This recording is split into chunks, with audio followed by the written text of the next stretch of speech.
Welcome back to That Rugby Podcast. You are joined by myself, Luke, and my co-host, Hughesy. Australian teams finally depart the Super Rugby tournament. I guess not unexpected, but disappointing for you Australians nonetheless. A valiant effort by the Brumbies. I think a really, really good show to go over there. It was a defensive struggle, that's for sure, between those two teams. But we'll expand more upon that later. Yeah, it was, and definitely can exit the competition with the heads held high.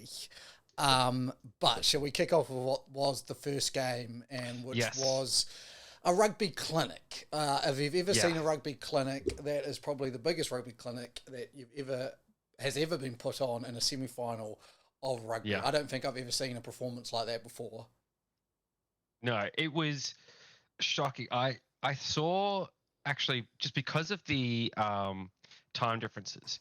So I saw like some highlights going up on Twitter and stuff like relatively early, and I thought, oh, that's good. They're doing some old highlights before the game goes on, because they were using such hyperbolic language, like, oh my god, what an amazing try, clinical, perfect execution. I was like, oh, it's good, they're hyping up the matchup.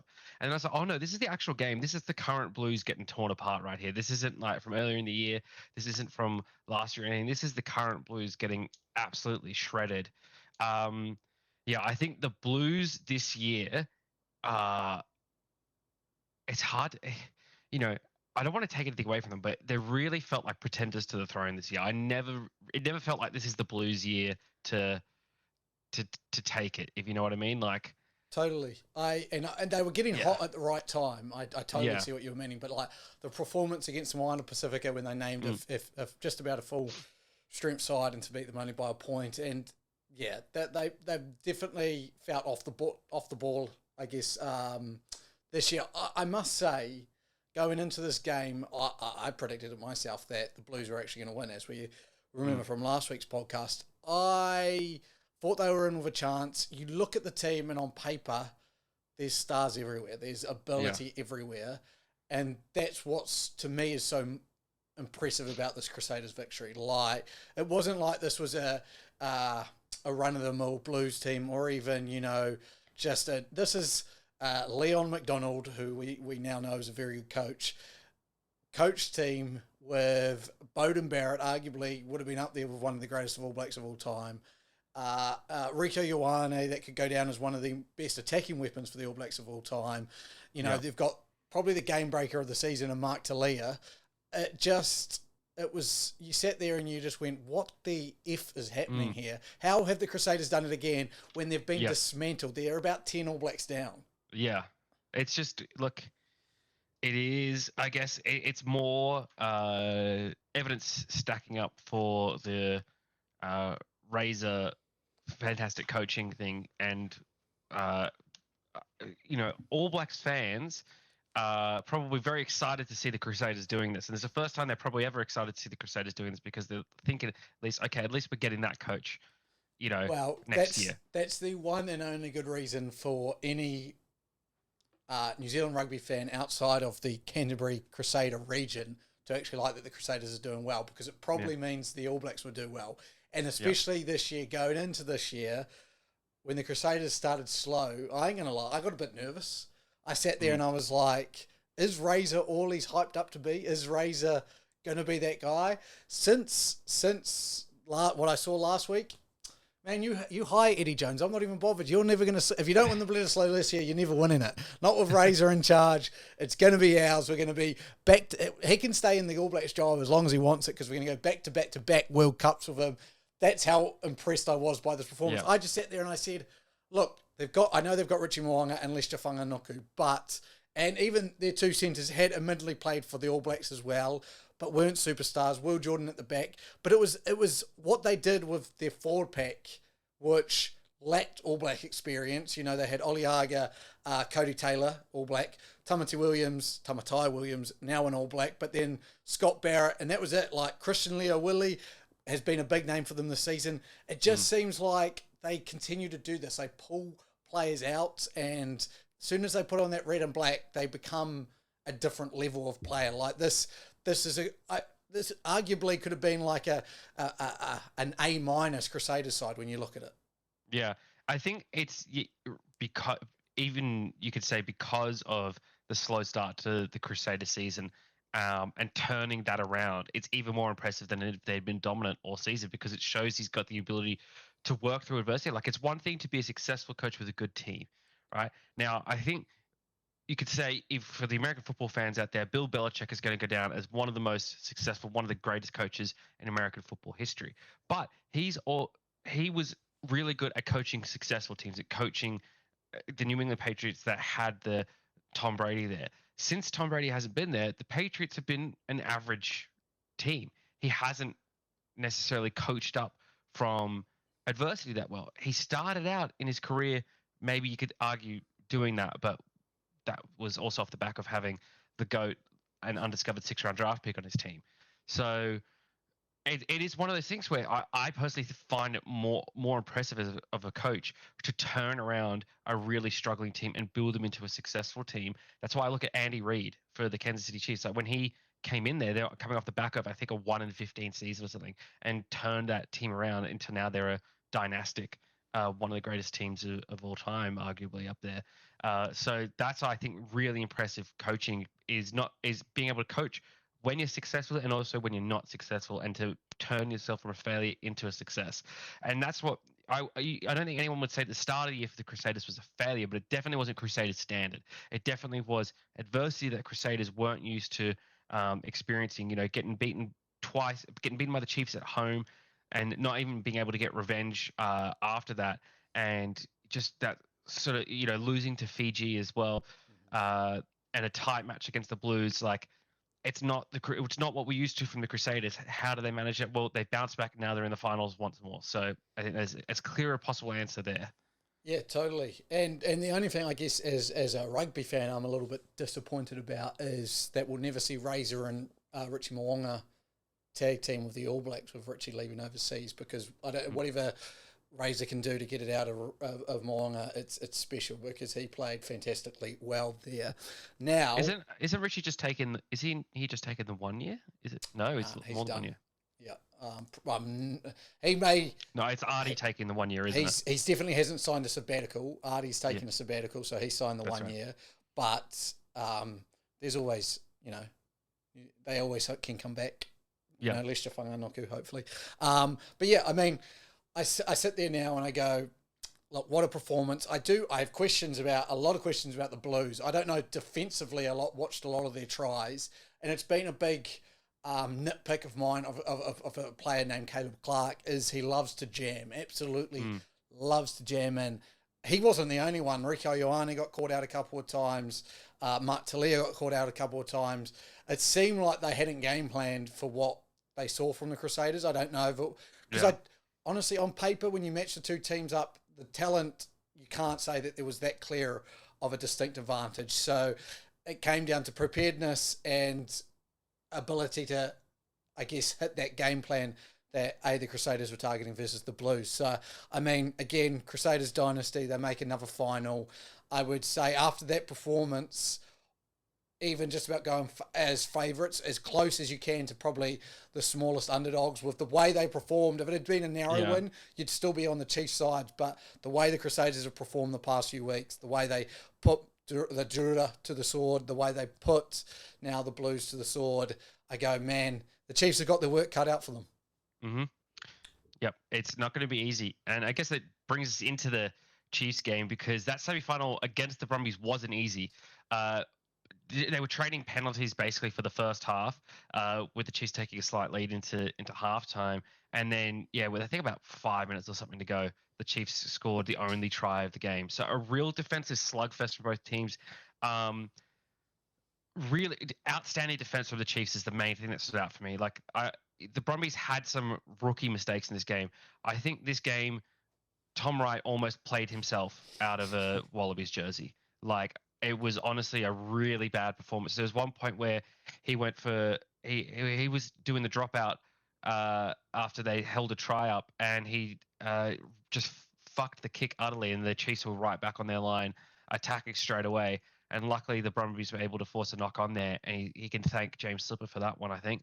But it was just it was not his finest hour, and I think from a few of the Brumbies, they'll probably be really regretting some missed chances in there. I think there was some, there's always going to be some grumbling about missed calls and dodgy calls. I think the Brumbies, might be justified in a couple of them, but I, even as an Australian fan, I'm not that fired up about the calls making the difference in this game. Like I think it's truly out and out the better team did win.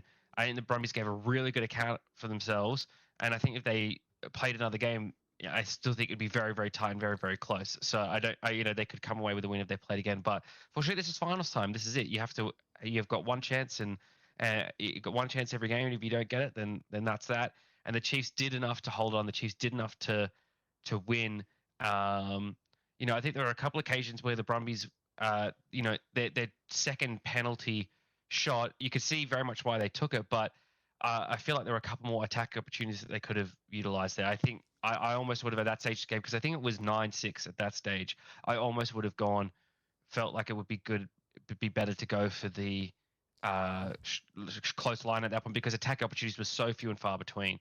Like I think Sean Maloney at one point said the majority of the game's been played between the 2-22 lines, so then you were hardly ever in the opposition 22. Yeah, and what a game it was. I want to first, the crazy thing is that Chiefs side, even in the rain, hadn't scored under 20 points the whole season. So to hold them to 19 and a try right at the end was one hell of a defensive effort from the Brumbies. There is no doubt about that. That which I don't think the Brumbies aren't known as a non-defensive team, but I don't think it's what has always highlighted them. You always know the Brumbies because they're clinical. They make you pay for your mistakes. This Chiefs team is equally, I think, the best defensive team in the competition, rightfully so. I think the most points they've given up is like 24 or something like that, 25. So they're both teams very good defensively, and like you said, if you're going to beat the Chiefs, especially from a Brumbies point of view, you have to beat them. You can't wait for the game to come to you and hope for a mistake, I think. I think the Brumbies will go back and watch over a couple of things. But I think, what I actually think, and wouldn't have surprised me if that game was in Canberra, like if the result would have twisted on its head. Like I think home ground advantage played a huge part. When you're in that wet condition, when it's a defensive slugfest, I don't think many people understand the power of a 16th man and the fans in the mighty Waikato and Hamilton, what they would have done, and vice versa if it had been in Canberra. So I think with the way the tournament's set up, it's so important to get that 1 and 2 spot, as we now seen, to be able to be playing at home. This is what back-to-back year that 1 and 2 have made the finals now, or the grand finals. So look, Brumbies, hell of a season. I did have a little question come up now. I know Jack DeBrasini only played, I think it was about 30 odd minutes in the end and had a head knock, but semi-final, quarter-final, Jack DeBrasini started over Noah Lolosio.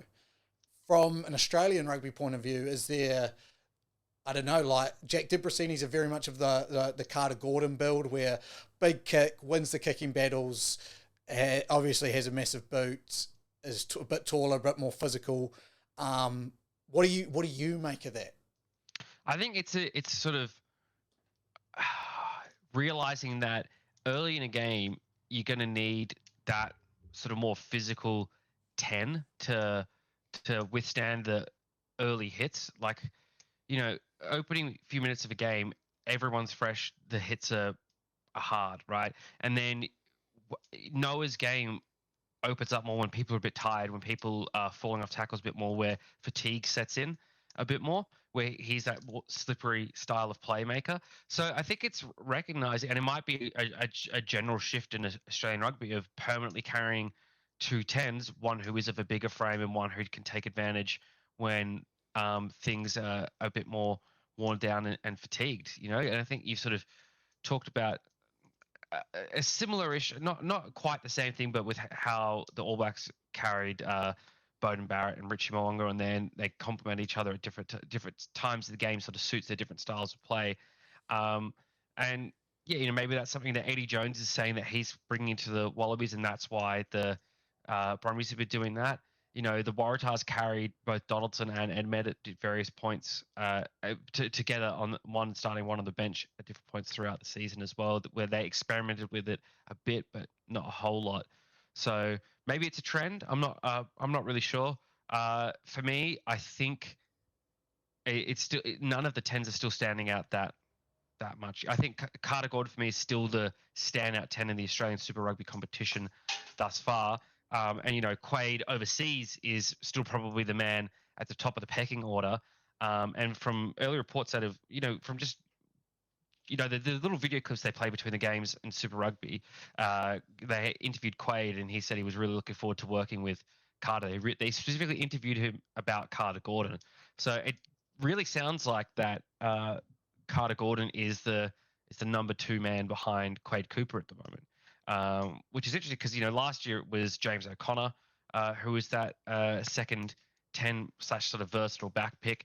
Noah Lolesio was in there at different points, but was probably number 3 in the pecking order. So it looks like Carter Gordon's leapfrogged Noah completely into that number 2 spot. Yeah, and then very good points. It's interesting, and at 25th, so in 6 days' time, the Wallaby squad gets named, and we'll touch base on the All Black squad later. But another point from that game, in my mind, I know the Brumbies have finished at the same point they finished last year, but what Stephen Larkham did, what I think would be arguably probably a slightly less squad when you look at it. There was no Ira Simone this year. There's a couple of players that left. I know they're going to be even more decimated next year, but I know Eddie Jones, there's been talks and everything, and we know he's pushed that behind that he's just focused on the Rugby World Cup. But it wouldn't surprise me if down the line, a couple of years down the line, he welcomes Larkham into his circle of trust, because the way he's coached has been fantastic. I think he hasn't made a strategical error throughout the whole season and got them as far as I think they possibly could go. And he's former great Wallaby attacking player as well, and it's something that they could very much use his mind for. I was just looking up the stats for you here on the best defensive team in the comp. It was the Chiefs at 261, and then the next is, surprise, surprise, the Crusaders. So the 2 best defensive teams will be going at it here in the finals, and the Chiefs were the best attacking team, and then it was your Hurricanes actually were the second best attacking team, followed by the Brumbies, and then the Crusaders. Yeah, so I think Crusaders were the 4th best attack. See that's what impressed me so much with that game, the semi-final, was the Brumbies are known as an attacking team. Yeah. And the defensive, the Chiefs scored in the last 4 minutes. So 76 minutes, no tries against the best attacking team in the comp. That was they met them physically. They just unfortunately weren't quite 100%. Able to get over the line. Shall we quickly discuss this final? Yeah. Now, before we get into the predictions, obviously Chiefs versus Crusaders, everyone knows that. It's happening in Hamilton, as we've mentioned earlier in the podcast. 2 wins from 2 for the Chiefs this year. This is the 3rd time they meet. It's a battle of the number 10s with Richie Mo'unga and Damien McKenzie ideally putting their hand up to say, pick me for the first game of the Rugby Championship. Hughesy, who do you have winning this one, my friend? This is really tough. It's really, really tough to pick because on you look at it on paper, Chiefs have won 2 from 2 this year, but that was earlier in the year. Sort of after the halfway point, the Chiefs have slowed down a little bit. They've had 2 really close final games. Against against 2 Australian teams as well, and hosting them at home. The Reds were leading for most of that game, and the Chiefs squeezed it away at the end. And the Brumbies, they had the upper hand the whole time, but it was very, very close. It was not a comfortable seat in the house until about the 78th minute, I think, for the Chiefs. But as we said, past history, I'm just trying to look when the last time they played was. It was round all the way back in. God, I'm going to embarrass myself here by taking ages to find it. Round 10, right? So that's 7 weeks ago now. Quite a bit of time. It'll be 8 weeks by the time that they play. Yeah. Quite a bit of time back there. And the Crusaders have been extraordinary in the last 2 weeks, in the quarterfinal and the semi-final, they've put up 101 points, right? And conceded 23, right? That's incredible. They lost to the Hurricanes by 1 point in the final week, smashed the Waratahs the week before, smashed Moana Pacifica the week before, beat the Blues the week before that, smashed the Force the week before that, and then the week before that is when they lost to the Chiefs. So they've been on a pretty good run of form, you'd say. A couple of blips on the radar. But that's an important thing, I think, is that these Crusaders aren't immortal, right? They're not, they're Achilles. They have their Achilles heel, They can be beaten. And the Chiefs seem to have the formula this year. So I'm going to go with the Chiefs. Now, I feel like I can't tell if that's the safe option or the crazy option. It's just is because they've won twice this year, but it's the Crusaders in the finals. It's tough. What can you say? What can you say? Yeah, you're not wrong. I think what's going to make it this even tougher than earlier in the season, when the Chiefs hosted the Crusaders earlier in the season, is that this is the final. So Crusaders fans will make the trip. They'll flood the stadium. They will travel for the final, as they did last year. So it will not be the same atmosphere. No. My prediction now. So Fiji went into Crusaders' house. I picked Fiji to win. Blues went into the Crusaders' house. I picked the Blues to win. Proved wrong twice. The Reds went into the Chiefs' house. I picked the Chiefs to win. Chiefs won. The Brumbies went into the Chiefs' house. I picked the Chiefs to win. Chiefs won. Would I be dumb enough to go against the Crusaders 3 times in a row? No, I'm not. The Crusaders are going into the Chiefs' house, all right, and they're going to take this game. And as I said 2 weeks ago when Fiji were going to end the dynasty continues, and the Crusaders add another fucking title to their fucking reign, and we all look like idiots trying to play this competition. So you've picked the Chiefs the last 2 weeks. The Chiefs have won. Now you're going against that, and you've picked against the Crusaders the last 2 weeks, and the Crusaders have won. And so you're going the opposite of that. So you're really breaking your trend. You know what that means? Put your house on the Chiefs, because I'm not picking right, but responsibly, obviously. But yes, again, I just think it's one of those Crusaders magic where last year it was the Blues. The Blues were looking like they were going to finally win a title, and then the Crusaders just snatch it away. This year it was the Chiefs. The Chiefs have looked so good this whole year. They've beat the Crusaders twice, and then you'll get right to the end. Everyone's like, yay, not another Crusader. Crusaders win again. Mm-hmm. So I'm building myself to not be surprised when it happens again, if you know what I mean. Like, I'm over the surprises. I'm always like, surely they can't win it again, and then they win it again. So there we go. Hell of a Super Rugby season so far. I'm sure best matchup we've got for the final. I'm sure it would be good either way. I am interested as well if obviously the NRL Grand Final does this, Super Bowl. A-League has now started doing this. If it was hosted at a neutral venue, what would happen? So, like, in Eden Park. Like, I think if it's hosted at Eden Park, you sell out Eden Park even with Christchurch or Crusader fans and Hamilton fans, where there's 60,000. I just think for the spectacle, it would actually be quite a cool idea to actually have it at there. Like, I imagine same thing if it was 2 Australian teams, you could have it at Sydney and teams would travel. I think the fact that because it is cross country and it's multiple countries now, it's probably a bit too logistically difficult with the size of Super Rugby as is now. If Super Rugby was bigger, I think it could be doable. It could be feasible, but I think at the current side, I agree as well. And I'm not bothered by it. I'm just, I think Hamilton's about 30,000, maybe just under 30,000. So they could easily move it up to Eden Park, and I reckon sell that out with 55-ish thousand. But either way, going to be a good final.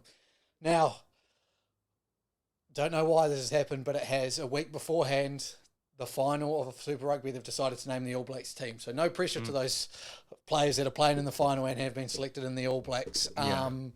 But they've done it that way. I don't know why. Don't know who made that decision, but it happened. Some big names have missed out. Some big names have made it. The big names that missed out, Akira Ioane missed out. Hoskins Satutu missed out. Brad Weber missed out. No place for Levi Amua in there. And Sean Stevenson is in the squad, but as injury backup for Mark Taylor, who will miss the first couple of rounds. For the players that have made it, Samapinai Finau, I probably butchered his first name. I'm going to get better at that. Finau made it from the Chiefs. He's the number 6. He's just very deserved. Cam Roigard, that's a big plus for my Hurricanes. Dallas McLeod in the centres / outside back. Imoni Nawai has also made it, and I think that's the 4. And then Sean Stevenson and Tamatai Williams also making it in the front row, which is huge. 144 kilogram prop, and the skill he showed and possessed in that semi-final was out of this world. So I'm actually really happy with this All Black squad the more and more I look at it. Foster hasn't just stuck to his guns, what he had for the past 3 years. He's brought in a couple of new players, has realised where we need to be better, and picked based on guys who have played really well this year. So I'm very excited to see A, how this team goes, B, the teams to follow with the Wallabies and Springboks. I know Springboks already had a squad, but when they fully name their team, and the Pumas, and see how this team matches up against them. But yeah. I have been seeing a lot on Instagram, actually, and I think it's a really good thing is that Taniela Tupou and Angus Bell have been rehabbing from injury together and, pranking each other, doing all sorts of funny stuff together. I think that's really good to have props developing some chemistry like that. I think the Australian front row could be very fearsome if Taniela Tupou gets back to his old form and Bell is healthy, with James Slipper and Alan Alatoa as well. You've got, if that's your front row rotation, like your prop rotation, and you got a couple of hookers in Parecki and Lonergan, I'd say, it's pretty damn good. Yeah, I was running through which I'm about to probably release either tonight or tomorrow, my predicted 36 Wallabies for the Rugby Championship, and I went, man, if those props stay healthy, that's a troubled squad. And then I sit there, man, and every single time I look at your locks and I go, fuck, how do you not fit Will Skelton into this? Yeah, it's really with how locks, I think Nick Frost is probably the standout lock for Australia in Super Rugby at the moment, right? And then Jed Holloway. Yeah. And then Caden Neville, I guess. But yeah, that's the thing. You're now selecting just based off having to select. Exactly. Jeremy Williams is another good one from the Western Force, who I think put his hand up over the Super Rugby season, but I'm like, I don't know if he's put his hand up enough to earn an international cap, like when you've got the likes of Will Skelton playing the way he has. But again, I sat in that position, the same position. I can only select 3 overseas players. You can't not select Kuruvi and Korobeti, so you're less deciding, do you want a first 5 or a lock? And with the cattle you've currently got at first 5, it's I feel like Eddie's just got to be campaigning day and night to expand the Ghetto law. Even if he got one more, I think 2 more makes a whole lot of sense. But even if he just said, look, I can sit here and name you the 4 players I will be picking throughout, and I can name you a backup, because probably the backup would be Bernard Foley if Quade couldn't go. Yeah. And I go, those 4, you have those 4.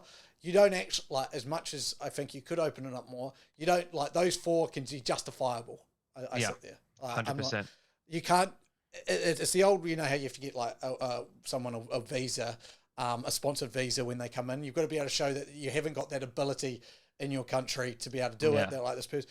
Those 4, you could sit there and say, we don't have 4 players with the ability better than these players. Now, you might be able to slightly do it for someone else, like a Bernard Foley, or even a Richie Arnold or something like that. But those 4 are world-class players that need to be in the squad. 100%. I will just say quickly, because I think it's worth a shout-out, that James Slipper is 34 years old. I think he's playing his best rugby that he's ever played. Yeah. I think he's absolutely playing his best rugby. And I would not be surprised to see him Wallaby captain. He's just signed on till 2025 as well. So I believe you're right. So the money hasn't enticed him, because I'm sure could earn a decent bit of coin overseas. Yeah, Yeah, he did. Yeah, he's on track to break George Gregan's record as most capped Wallaby. And If he plays through his 2025 contract. And he could break Wyatt Crockett's, I think, Super Rugby caps as well. Like he could realistically, I'm pretty sure he's up there because he hasn't had a lot of injuries, like massive injuries. Yeah, that he is. Yeah, and then I assume he'll want to, ideally, will fairy tale British and Orange Lions to finish off his career is probably the goal we looked at. Which again, that 2020, like that British and Irish Lions series, it is it keeps people coming back, I would say. Like, again, I imagine if we had a 2025 one, Lester Whanganuku may have thought a bit differently. I think it is one of those things that would make a decision to hold off or hold on. Yes. Coach's Corner, just quickly, there isn't a lot of news in the coaching world, but I just thought I'd touch base. Ian Foster, obviously, just selected his squad. Obviously, he's just here until the end of this year. This is his do or die year. I think he's been quite brave with his picks. He could have just gone, I'm going to die on my sword and back the players that I've always backed. And if they do the job, then great. If they don't, they don't. I think he's taken a couple of risks. I think introducing some of these new guys is fantastic for New Zealand rugby and for himself. It's bigger picture stuff where a lot of people are going to judge Ian Foster for there's a couple of selections there that people won't agree with and you're never going to make everyone happy. But he could have gone a lot safer. And I think him taking those risks shows that he's actually buying into the bigger picture of New Zealand rugby. It's bigger than just himself, which I think he has never had a problem with. I think the media has definitely portrayed him and the fans of New Zealand rugby has portrayed him as, he just wants the job. He just wants to do this. No, he knows New Zealand rugby. He's been a part of it for very long. He wants the best for it. I saw that in these selections and with the team around him. So I thought, tilt my hat to him. Now, last couple of points. A couple of rugby union teams that have been selected that have striking fear into my soul. Samoa, Fiji and Tongan squads have been named for kind of pre-World Cup games, and I don't know if they've got a tournament, but definitely games. I did a bit of a review on what my Fijian squad would look like just before they dropped their squad. Did you see Sammy Radradra in there? Yes, he is. He definitely is. They could make a team, like half of their outside backs, like some of the guys I had to leave out, I just sat there and was like, holy shit, like they've just talent non-stop, and especially around the outside backs, inside backs. But there are some names that are obviously making his headlines, Israel Folau, so on. Charles Piatel for Tonga as well, another big one. In New Zealand are making switch. Samoa named their squad, and there was quite a few names that are interesting to see. Christian Lealiafano, obviously former Wallaby, Moana Pacifica, selected in the Samoan squad. Lima Sopawonga, former All Black, selected in the Moana Pacifica, and the Manu Samoa squad. There was also Charlie Faumuina, I believe, who's a former All Black, Jeffrey Tumonga Allen. A lot of talent there. And I think a lot of these squads are going to go very much under the radar come to World Cup time and will surprise some teams when they go into those pools, because I don't think, like, for so long, those teams haven't been ultra competitive. I don't want to say they haven't been competitive, but they haven't been ultra. With this new ruling of, I think it's 3 years or whatever it is, the stand down to change countries, I think it's just probably been one of the greatest things for rugby ever. Like, Lima Sopawonga was never going to play a game for the All Blacks again. No fault of his own. He went over, took money. You do get that bag, as we always say. Get that bag. But I must say, I think it's great that now he can represent Samoa. 100%. It's good to build up those teams. We've seen Christian Lealiafano as well. Former Wallaby, go over and improve Moana Pacifica. And did he get named in the Samoa squad? Yes. Yeah, so there you go as well. He's, special player and a guy that's been through a lot of adversity as well, it has to be said. And, I mean, look, he's the last game they had against the Waratahs, he played his skin off. So, yeah, hats off to him. Yeah, hats off to all those players, and it will be exciting as we get closer to the World Cup and see those squads fully named, who's in, who's out, who they'll be playing in pool matches, and so on. the last bit, and it's probably the opposite way, is for this team, the Welsh Rugby Union, falling apart right in front of our eyes. Warren Gatland coming out and actually saying if he knew how bad it was, he wouldn't have taken the job and regret taking the job. When you've got someone of that stature saying that. Wow, that's big. Massive. You've had 3 or 4 players, I think it's 4 now, up to 4 players who've removed themselves from contention of the World Cup squad, one being Alan Wynne-Jones, and I know people were saying he was past his prime and stuff. I get it, but he was still a considerable figure in that squad. And now you've got, with Gatland saying that, you just sit around and you go, this is going to be it's an interesting time in Wales rugby already, and it's going to be even more interesting how they respond to this at the World Cup, how long Gatland's there for. He loves the challenge, but this is starting to look one too far for me. And you look at their pool. It's the Australia, Wales, Fiji, Georgia pool. That's 2 games, Fiji, Georgia, that are not going to be easy pickings if a side is dysfunctional come World 100%. Cup time. We could very easily see from that pool Australia, Fiji go through, Australia, Georgia go through, and Wales miss out. And I think Eddie Jones is probably salivating at hearing the downfall of Wales rugby because it means he's got a free ride through the pool stages almost, right? But then, I think the real interesting part comes from the second team to come out of that pool. It would be amazing for Georgia to come through that and really put the screws on for their bid to expand the 6 nations into a 7 nations, or get them and South Africa in and make it an 8 nations. I think we'd rather keep South Africa out than keep it a 7 nations. But I think that would really ratchet the pressure up for that. Totally, yeah. I and the thing is, I don't think it would surprise me that greatly if it happened. If you know what I mean? Like, I wouldn't be sitting here like, oh, Wales missed out in the quarterfinals. I'd be like, well, we saw this coming. It is sad for me of Welsh heritage, and I love Wales rugby. So it is watching the playing. They're like, when Australia's not playing, they're probably the team that I'm next rooting for the most. So it's sad to see it going so poorly, but something's got to change there. Something's got to get fixed. Totally, yeah. Like, everyone loves a strong Welsh outfit. It's good for the rugby, and the people love the sport. So yeah, it does. It needs to be fixed, and we're hoping it gets fixed. I just think it's not probably going to get fixed before the World Cup. If Gatland's already saying that, but yeah. Final, obviously, we'll be catching you up on all the good bits from that next week, as well as the Wallaby squad. And then we're only I think 24 days away from the Rugby Championship kicking off. We're not far away. We're very, very close. Very, 3 very weeks close. away, am I right? Rugby Championship. Let's have a look here. Rugby Championship fixtures and results, 8th of July. So 19 days. Yeah. There you go, 19 days, 3 weeks away from Rugby Championship kickoff. So stick with us as we run you through all the good bits coming up there. We will be having a Super Rugby award show at some point as well. So stay tuned for that. Other than that, one hell of a week. Up the mighty Crusaders. I don't think you'd ever... Jesus Christ. No, cut the stream. Cut it. Get it out. Something's happened. All right. Thank you for joining us. I've been Luke. This has been That Rugby Podcast. That's been Husey. We will see you next time. Goodbye. Peace.